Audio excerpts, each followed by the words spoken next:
Good morning class 12। हम मलबे का मालिक पढ़ रहे थे। हम यहाँ तक पढ़ा दिए थे आपको कि अब्दुल गनी अपने मकान को देखकर अब जा रहा है। मनोरी उसे इस तरह ले जाना चाहता है कि वो रखे को ना देखे, लेकिन दूर से ही अब्दुल गनी रखे को देख लेता है और रखे की तरफ बढ़ता है। मनोरी तो चाहता है कि रखे को ना देखे, लेकिन अब्दुल गनी देख लेता है और कुएं के पास पहुंचते ही उसकी दोनों बाहें फैल गई। किसका? अब्दुल गनी का। और उसने कहा, रखे पहलवान, मतलब कि ऐसा लग रहा है गला मिलाने के लिए, रखे पहलवान। रखे ने गर्दन उठाकर और आंखें जरा छोटी करके उसे देखा। उसके गले में अस्पष्ट घरघराहट हुई और वो बोला नहीं, चुप रहा। रखे पहलवान, मुझे पहचाना नहीं। पहचान रहा है, लेकिन नहीं पहचानने का नाटक कर रहा है रखा। गनी ने बाहें नीचे करके कहा, मैं गनी हूं, अब्दुल गनी, चिरागुद्दीन का बाप। पहलवान ने ऊपर से नीचे तक उसका जायजा लिया। अब्दुल गनी की आंखों में उसे देखकर एक चमक सी आ गई थी। सफेद दाढ़ी के नीचे चेहरे की झुर्रियों में कुछ फैल गई थी। रखी का निचला ओठ फड़का, फिर उसकी छाती से भरी सी स्वर निकला, सुना गनिया? रखे ने कहा, सुना गनिया? गनी की बाहें फिर फैलने की हुई। फिर सोचा कि वो गला लगावे उसको, पर पहलवान की कोई प्रतिक्रिया ना देखकर उसी तरफ रह गई। वो पीपल का सहारा लेकर कुएं के सील पर बैठ गया। ऊपर खिड़कियां में चुहमगइयां तेज हो गई। अब सब लोग आपस में बात करने लगे कि अब दोनों आमने सामने आ गए तो बात जरूर खुलेगी। फिर हो सकता है दोनों में गाली गलौज भी हो। और रखा गनी के हाथ नहीं लगा सकता। अब वो दिन नहीं रहा। बड़ा मलबे का मालिक बनता था। अब रखा कुछ भी करेगा तो हम लोग सब रखे के विरोध आवाज उठाएंगे। अब वो दिन नहीं रहा। असल में मलबा ना इसका है ना गनी का। मलबा तो सरकार की मिल्कियत हो गई। मरदूद किसी को वहां गाय का खूंटा तक नहीं लगाने देता।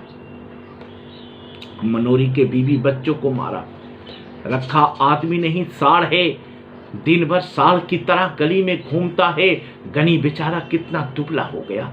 दाढ़ी के सहारे बाल सफेद हो गए।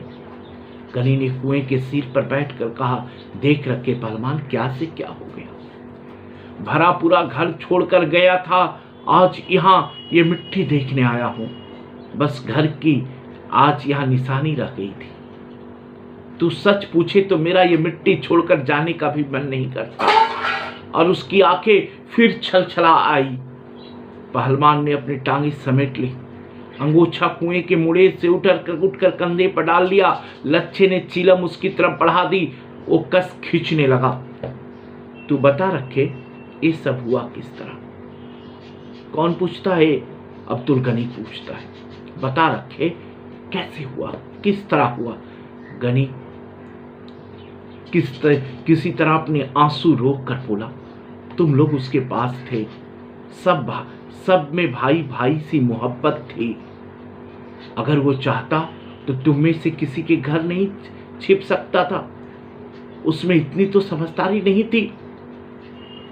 ऐसी ही है। रखे ने स्वयं लगा कि उसकी आवाज में एक अस्वाभाविक सी गूंज है। वो एक बोझ लेकर दबा हुआ, एक बोझ लेकर उसका जो मन है दबा हुआ है। रखा ने मारा था ना, रखे से अब्दुल गनी पूछ रहा है। बोल रखा, कैसे हुआ? तुम तो उसका भाई था। भाई भाई के साथ जैसा रहता था, तुम लोगों के घर में छिप सकता था। उसकी ओठ गाढ़ी डाल से चिपक गए। मूछे के नीचे पसीना उसकी ओठ से आ रहा था। माथे पर किसी चीज का दबाव महसूस हो रहा था। रखे के माथे पर उसकी रीढ़ की हड्डी सहारा चाह रही थी।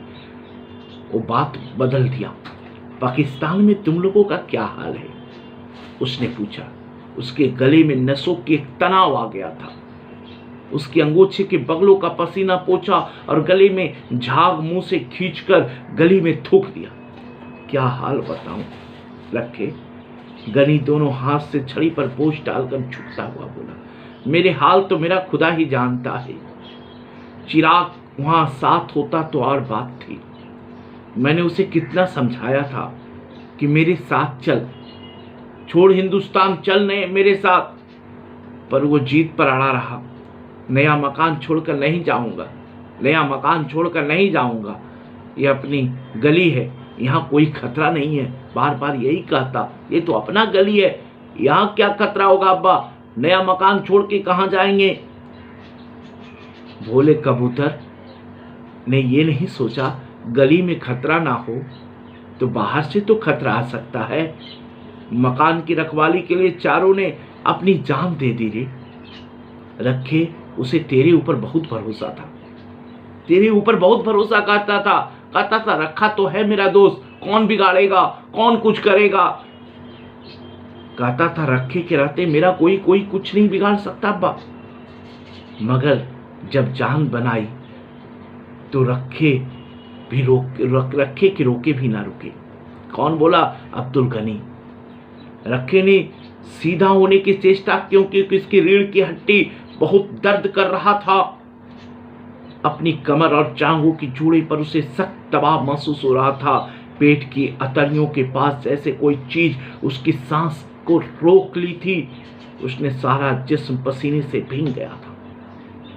उसके तलुओं में चुनचुनाहट हो रही थी। बीच बीच में नीली फुलझड़ियों से ऊपर से उतरती और तैरती हुई उसकी आंखें सामने से निकल जाती। उसे अपनी जवान और ओठों के बीच एक फासला सा महसूस हो रहा था। अपने अंगूछे और ओठों के कानों को साफ किया, साथ ही मुंह से निकला, हे प्रभु, तू ही है, तू ही है, तू ही है। आज उस शैतान के जवान से प्रभु का नाम निकल रहा है, ईश्वर का नाम निकल रहा है। गनी ने देखा कि पहलवान की ओठ सूख रहे हैं, उसकी आंखों में इर्द गिर्द दायरे गहरे हो गए हैं। वो उसके कंधे पर हाथ रखकर बोला, जो होना था सो हो गया रखिया, जो होना था सो हो गया रखिया। बहुत इंपॉर्टेंट लाइन है, इस लाइन को अंडरलाइन कीजिएगा। गनी ने क्या कहा? जो होना था सो हो गया रखिया। उसे अब कोई लौटा थोड़ी सकता है। खुदा नेक को नेकी बनाए रखे और बद की बदी को माफ करे। मैंने आकर तुम लोगों को देख लिया, सो समझूंगा चिराग को देख लिया। अल्लाह तुम्हें सेहतमंद रखे। और वो छड़ी के सहारे उठ खड़ा हुआ। चलते हुए उसने कहा, अच्छे रखे पहलवान।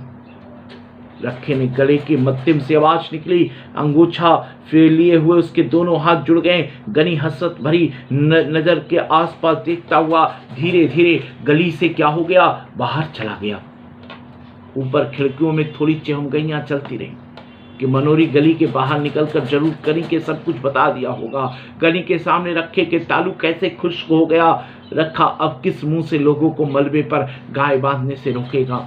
बेचारी जुबैदा कितनी अच्छी थी। रखे मरदूत का घर, न घाट का इसे किसी के माए बहन का लिहाज था। थोड़ी देर में स्त्रियां घरों में गली में उतर आई। बच्चे गली में गुल्ली डंडा खेलने लगे। 12-13 साल की लड़कियां किसी बात पर एक दूसरे की गुत्थम गुत्था हो गई। रखा गहरी शाम तक कुएं पर बैठा खखाड़ता हुआ चीलम फूंकता रहा। कई लोगों को वहां गुजरते हुए उससे पूछा, रखे सा सुना है आज गनी पाकिस्तान से आया? लोग उसको पूछ रहे, सुना है? हाँ आया। रखे ने हर बार का यही उत्तर दिया, हाँ आया। फिर कुछ नहीं, चला गया। रात होने तक रखा रोज की तरह गली के बाहर बाईं तरफ दुकानों के तख्ते पर आ बैठा। रोज का आदत था। रोज वो रास्ते से गुजरने वाले लोगों को, जो परिचित लोगों को, जान पहचान लोगों को आवाजें दे देकर उसे पास बुलाता। उन्हें पहलवानी सिखाता, सट्टे गुड़ और सेहत के नुस्खे बताता। मगर उस दिन वहां बैठा लच्छे को अपने वैष्णो देवी की यात्रा का वर्णन सुना रहा है। आज वो बैठकर वैष्णो देवी की यात्रा का वर्णन सुना रहा है। मनोरी अब्दुल गनी की बातों को थोड़ी से अंदर, उसके अंदर एक शैतान के अंदर थोड़ा सा इंसानियत की भावना जागता है। मगर उस दिन वो बैठकर लच्छे को वैष्णो देवी की कहानियां का वर्णन सुना रहा है। 15 साल पहले की। लच्छे को भेजकर वो गली में आया। मलबे के पास लोकू पंडित के भैंस देखकर वो आदत के मुताबिक उसे हटाने लगा। भैंस को हटाकर वो सुस्ताने के लिए मलबे के चौखट के पास आ गया।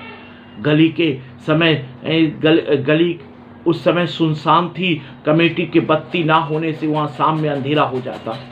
मलबे के नीचे नाली का पानी हल्की आवाज करता बह रहा था। रात की खामोशी काटती हुई कई तरह हल्की हल्की आवाजें मलबे के मिट्टी में सुनाई दे रही थी। एक भटका हुआ कौवा ना जाने कहां से उड़कर उस चौखट पर के पास आ गया। इसमें लकड़ी के कई रेसे इधर उधर छितर गए थे। कौवे ने वहां बैठते ना बैठते मलबे के कोने में लेटा हुआ कुत्ता गुर्रा कर उठा और चोट चोट से भौंकने लगा। कौवा कुछ देर तक सहमा सा चुप चौखट पर बैठा रहा, फिर पंख फड़फड़ाता हुआ कुएं के पीपल पर जाकर चला गया। कौवे को उड़ जाने पर कुत्ता और नीचे उतर आया, पहलवान की तरफ मुंह करके भौंकने लगा। पहलवान उसे हटाने के लिए भारी आवाज में बोला, मगर कुत्ता के पास आकर भौंकने लगा। पहलवान ने एक ढेला उठाकर कुत्ते की तरफ फेंका। कुत्ता थोड़े पीछे हट गया, उसने भौंकना बंद नहीं किया। पहलवान कुत्ते को मां की गाली देकर वहां से उठ खड़ा हुआ, धीरे धीरे आकर कुएं के सिर पर लेट गया। उसके वहां से हटते ही कुत्ता गली में उतर आया, कुएं की तरफ मुंह करके भौंकने लगा। पहलवान की तरफ भौंकने लगा। काफी देर के बाद भौंकने के बाद जब उस गली में कोई प्राणी चलता फिरता नजर नहीं आया तो एक बार कान सटक कर मलबे पर लौट गया और वहीं कोने में बैठकर गुर्राने लगा। तो कुत्ता का ऐसा लग रहा था, वो कुत्ता कह रहा था कि मैं इस मलबे का मालिक हूँ, ना पहलवान है ना कौवा है, मैं इस मलबे का मालिक हूँ। पता नहीं वो मलबा का मालिक कौन है। इस कहानी में लेखक जो है प्रस्तुत कहानी में ये रखे पहलवान के अंदर जो शैतान की भावना था, उसके अब्दुल गनी की बातों को सुनकर उसके अंदर थोड़ी सी इंसानियत की भावना जगाने की कोशिश किया। इस कहानी को हमने पूरा पढ़ा दिया है। इसका हम क्वेश्चन आंसर भी आपको नेक्स्ट क्लास में देंगे। धन्यवाद।